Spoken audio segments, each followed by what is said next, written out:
घोर मृत्यु हुआ।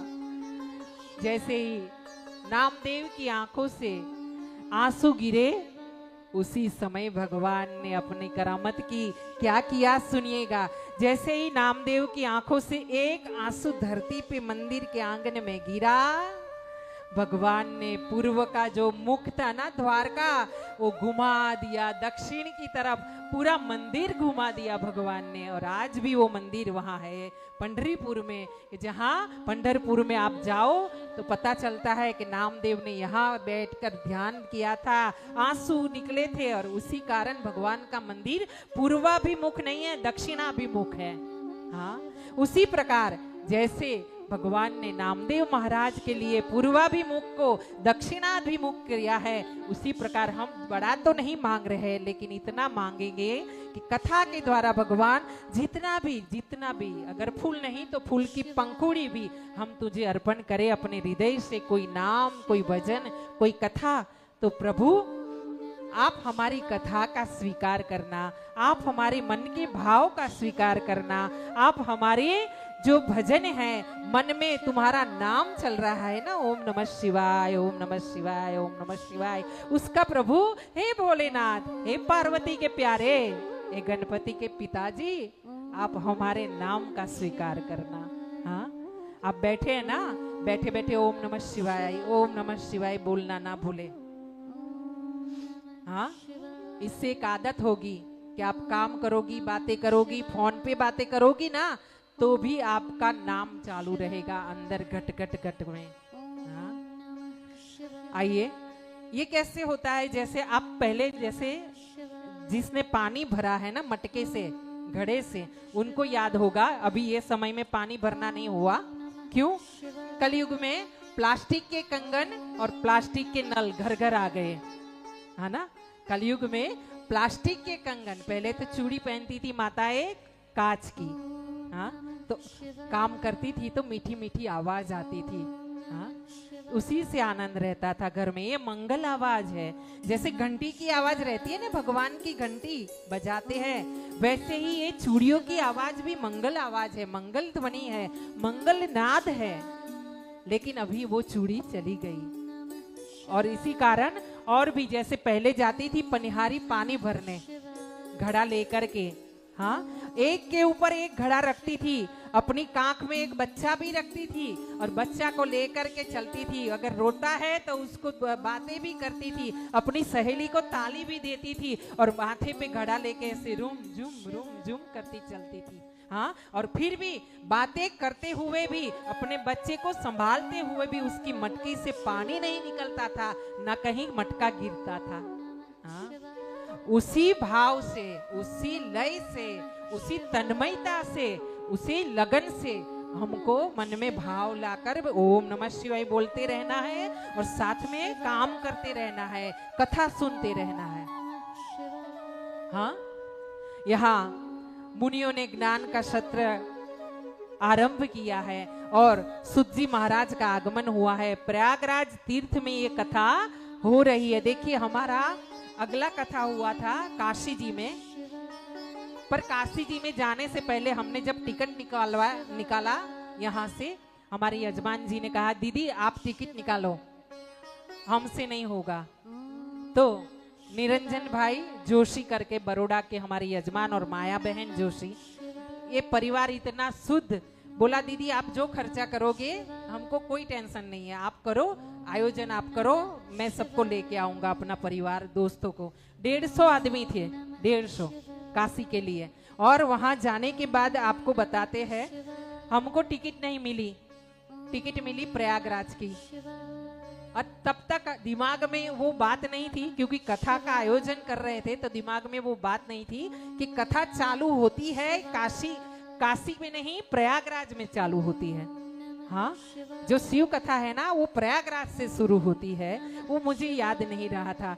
जब जिस दिन प्रयागराज गए, रात को पहुंचे और सब ऐसे बहनें बैठी थी, मुझे बोला दीदी थोड़ा सत्संग करते हैं, सुबह में प्रयागराज में दर्शन होगा। सत्संग किया, सुबह में हम लोग गए और त्रिवेणी में संगम में स्नान किया हमने, गंगा जी, यमुना जी, सरस्वती का, और इतना बढ़िया से स्नान हुआ। उस समय मुझे याद आया कि काशी में जाना तो जरूरी है, लेकिन कथा शुरू ही होती है शिव कथा प्रयागराज से, इसीलिए भगवान ने हमको काशी की टिकट नहीं दी।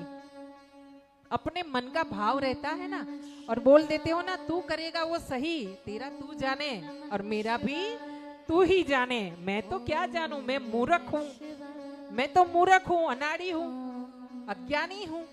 मुझ में ऐसी बुद्धि कहाँ कि तीनों लोगों के नाथ को मैं जान सकूं।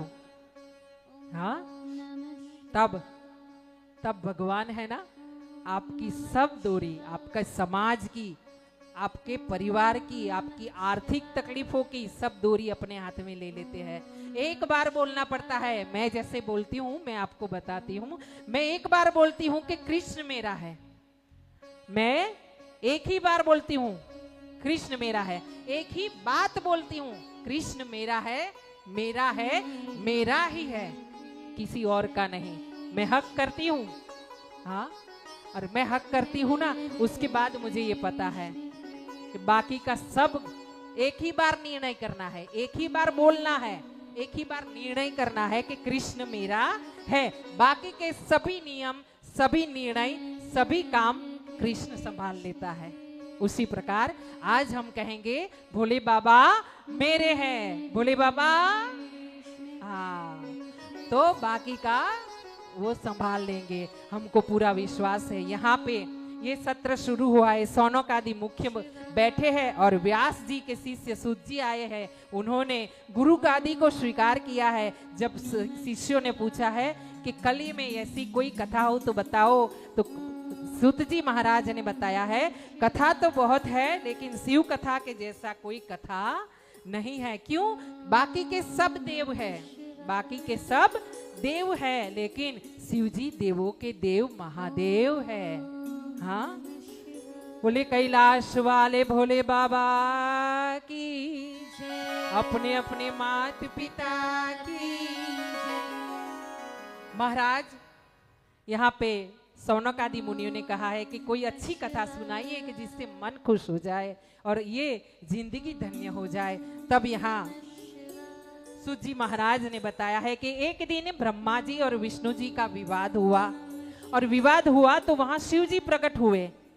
सौनक आदि ऋषि ने कहा, जब विवाद हुआ तो किस चीज पे विवाद हुआ वो बात बताइए, पूरी कथा हमें विस्तार से बताइए, ऐसे शॉर्ट में छोटी छोटी बातों में मत बताइए हमें कि विवाद हुआ। तो महाराज यहाँ बताया गया है कि विष्णु जी एक दिन शेष सैया पे सोए थे, भगवान शंख चक्र पद्मधारी आराम से सोए हुए थे शेष की सैया पे विष्णु भगवान। देखिए मैं कहती हूँ ना बात, किसी को अगर ज्यादा लगे तो मुझे माफ करो, लेकिन मैं जब भी बात करती हूँ भगवान के विषय में, मुझे बोलती हूँ ना तो मुझे वो चित्र दिखाई देता है। मुझे लगता है कि मेरे सामने भगवान सोए हैं, चक्र पद्म गदा, हाँ, कमल एक हाथ में पकड़ा हुआ है, कमल का फूल, और भगवान एक हाथ का अपना टेका लेकर के, हाँ, ऐसे सोए हुए हैं विष्णु भगवान। और मैं ये याद करती हूँ, मैं अपने आप को इतना कंट्रोल करती हूँ कि मैं रो ना पड़ूं, मैं रो ना पड़ूं, क्योंकि ये हद हो जाती है। लेकिन जब भी बात होती है ना भगवान की, चाहे कोई भी भगवान हो, मुझे आंख में आंसू जरूर आते हैं। यहाँ भगवान विष्णु भगवान सोए हैं, उनका प्रसवेद बिंदु निकला है, पसीना निकला है, और उसी से सागर का पानी हुआ है, सागर का पानी हुआ है। भगवान योग निद्रा में है, योग निद्रा में जो सोए हैं, तो उसी समय उनकी नाभि से एक कमल निकला है, कमल की डंडी, और डंडी के ऊपर एक कमल निकला है, कमल के ऊपर ब्रह्मा जी प्रकट हुए हैं। बोले ब्रह्मदेव भगवान की जय, श्री रामचंद्र भगवान की जय, उमापति महादेव की जय, अपने अपने माता पिता की जय। यहाँ भगवान ब्रह्मा जी प्रकट हुए हैं। ब्रह्मा जी ने सोचा कि पूरी सृष्टि में मैं ही अकेला हूँ, ये विचार करके वो डंडी से नीचे आए हैं और उन्होंने श्वेत हंस का स्वरूप लिया है। उसी समय आकर के उनको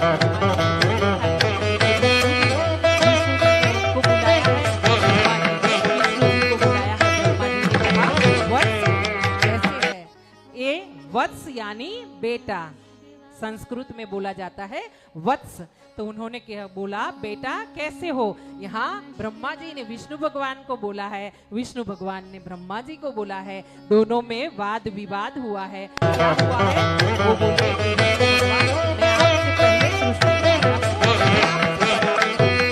जब सृष्टि में कुछ भी नहीं था, तब ब्रह्मा जी ने क्या कहा है, ब्रह्मा जी ने कहा है नहीं वत्स मैं आपसे बड़ा हूँ, देखो मेरी उम्र बड़ी है,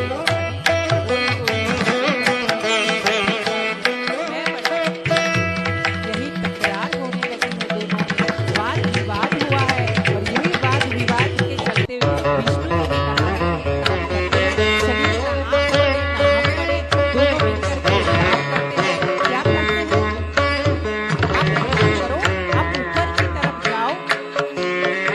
ये बात जो हो रही है उससे पहले ये बात हो रही है कि बोले महादेव।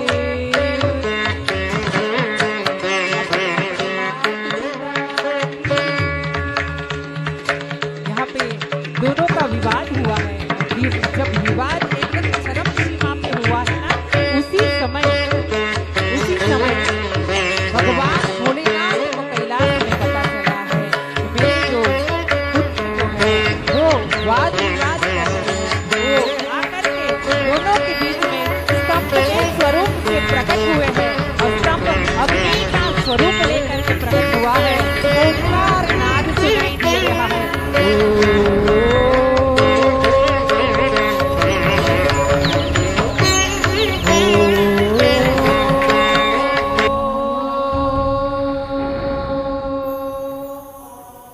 यही स्तंभ को देख करके, अग्नि स्तंभ को देख करके विष्णु भगवान ने सोचा है कि हम दोनों अकेले सृष्टि में नहीं हैं, हमसे भी बड़ा पहले कोई यहाँ पे है। और इसी प्रकार भगवान भोलेनाथ स्तंभ के माध्यम से प्रकट हुए हैं। सबसे पहले भगवान भोलेनाथ जब प्रकट हुए हैं तब स्तंभ के स्वरूप में प्रकट हुए हैं, अग्निदेव का स्वरूप हुए हैं। और यहाँ पे भगवान विष्णु भगवान ने कहा है कि देखिए हमसे भी पहले कोई है, यहाँ हमसे भी बड़ा कोई है, तो पहले उनको देखा जाए, उनको मिला जाए। विष्णु भगवान ने बोला कि एक काम करते हैं, इनको मिलते हैं। दोनों ने स्तंभ के ऊपर की तरफ चलना शुरू किया, लेकिन उसका अंत नहीं था। इसलिए फिर विष्णु भगवान ने कहा ब्रह्मा जी से, ब्रह्मा जी आप एक काम कीजिए, आप ऊपर की तरफ जाइए और मैं नीचे की तरफ जाता हूँ। और नीचे की तरफ मैं जाऊंगा, अगर नीचे का छोर मुझे मिल गया, अंत मुझे मिल गया, तो मैं आपको बताऊंगा कि अंत है यहाँ पे और मैं बड़ा। अगर आप ऊपर निकल गए और ऊपर जाकर आपने जो आरंभ है ये स्तंभ का आरंभ अगर आपने देख लिया, तो फिर आप बड़े, तो आप मुझे बता देना कि आपने आरंभ देखा है। जो पहले जाकर के देख के आएगा वो बड़ा। यहाँ ऐसी बात हुई है, आकर के दोनों ने, भगवान ने श्वेत वराह का स्वरूप लिया है विष्णु भगवान ने, और ब्रह्मा जी ने श्वेत हंस का स्वरूप लिया है। और हंस का रूप लेकर के ब्रह्मा जी ऊपर की तरफ गए हैं। किसके ऊपर? स्तंभ की ऊपर की तरफ। और नीचे की तरफ भगवान विष्णु श्वेत वराह के स्वरूप में गए हैं। और वहां जाने के बाद युगों युगों तक दोनों चलते रहे, एक ऊपर की तरफ, एक नीचे की तरफ चलता रहा है। और उसके बाद जब ब्रह्मा जी ऊपर चल रहे थे ना, तब ब्रह्मा जी को ऊपर से एक पुष्प नीचे गिरता हुआ मिला। पुष्प किस चीज का था? केतकी था। पुष्प चंपा था। और वो केतकी का पुष्प जो नीचे गिर रहा था ना, उसको खड़ा रहने को बोला। ब्रह्मा जी ने कहा रुक जाओ भाई, मुझे एक बात बताओ, आप कहां से नीचे आ रहे हो? और ये स्तंभ का ऊपर का भाग अभी कितना ऊपर है मुझे बताओ।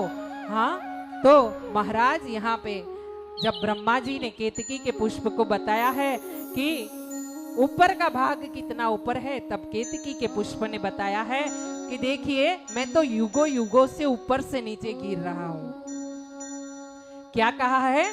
मैं तो युगों युगों से ऊपर से नीचे तक गिर रहा हूं। क्यों? उस समय शिव जी ने हास्य किया था कि जो ये ब्रह्मा और विष्णु विवाद कर रहे थे, उसे देखकर शिव जी ने ऐसे हास्य किया, तो उनके सर से ये केतकी का पुष्प अपने आप नीचे गिरा और गिरता गया गिरता गया गिरता गया, युगों युगों से गिर रहा है, लेकिन उसने अभी तक नीचे का छोर देखा नहीं है। केतकी के पुष्प ने ऐसा कहा, तब ब्रह्मा जी ने ये बात बताई। क्या? ब्रह्मा जी ने कहा एक बात करो, आप है ना, ये मैं बोल दूंगा विष्णु भगवान को कि मैंने ऊपर का आरंभ देखा है ये स्तंभ का, और आप मेरे साथ में साक्षी बन जाना। किस चीज की?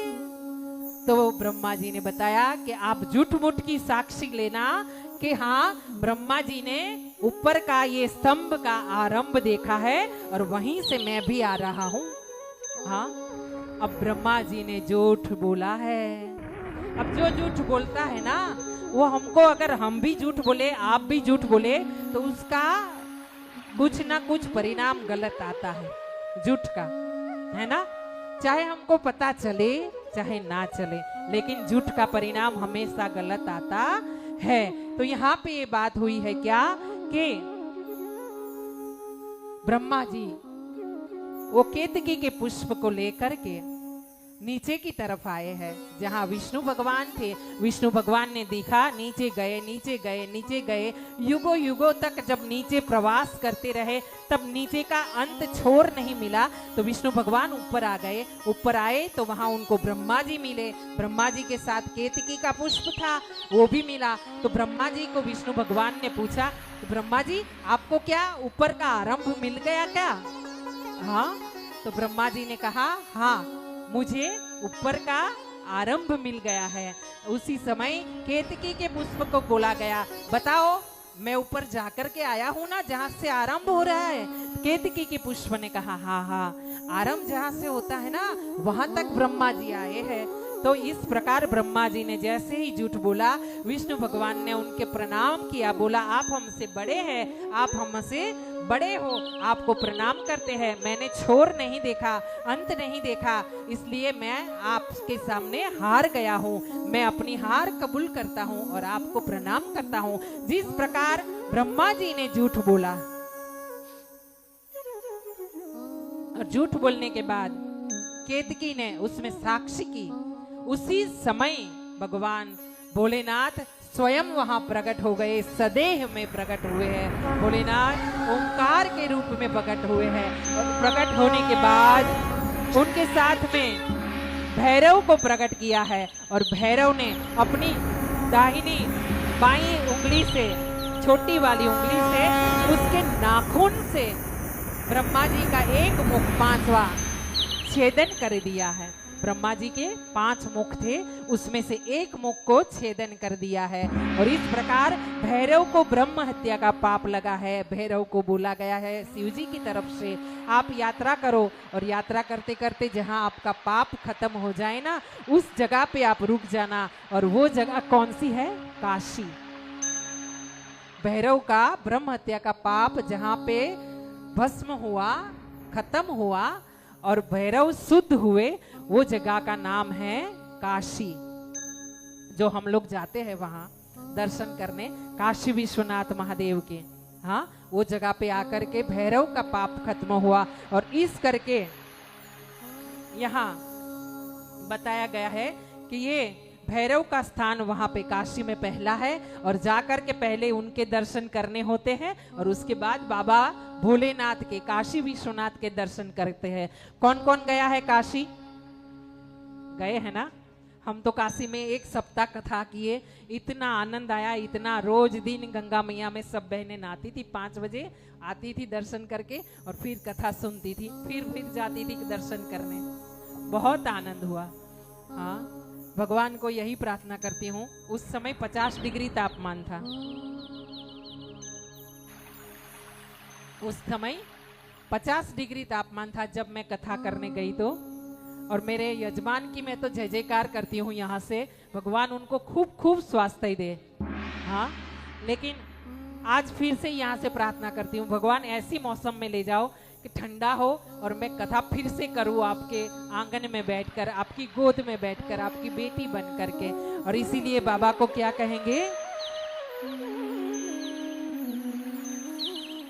कैसे आऊं भोले बाबा, कैसे आऊं भोले बाबा तेरी कैलाश नगरी, काशी नगरी बड़ी दूर नगरी, हाँ दूर नगरी बड़ी दूर नगरी।